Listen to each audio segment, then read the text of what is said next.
The mission of JJA Snack is to teach school kids about the end-to-end process of making chocolate. We created a project that we send to schools, initially Key Stage 2 and 3, where the children will learn where chocolate is grown, how it's harvested, how it's transported to the UK, and then turn from cocoa beans through to a final chocolate product.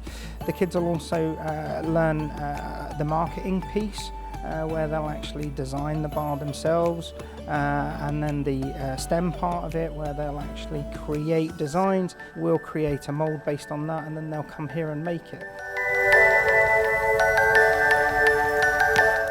With the help of Siemens, Cloud Software allows students to meticulously track and monitor the chocolate production process from inception to completion.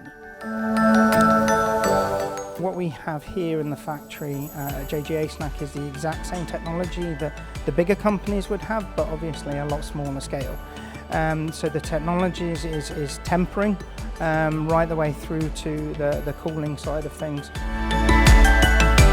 So inside the machines that you might be able to see behind me, there are some fairly sort of standard control systems and human-machine interfaces, the sort of technology you would see in many automated production plants.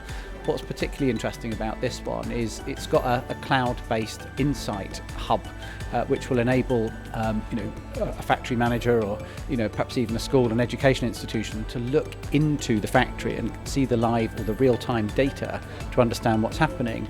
What's interesting about that, of course, is that if you're making chocolate at scale, what you want to do is avoid waste through downtime when things go wrong.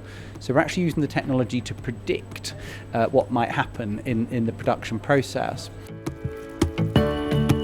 The mission is to transform the way the next generation engages with engineering, a sweet way to mould the future. What is it that interests you so much about chocolate making? Well, it just has to be getting to the end and eating the chocolate. That's probably the best part.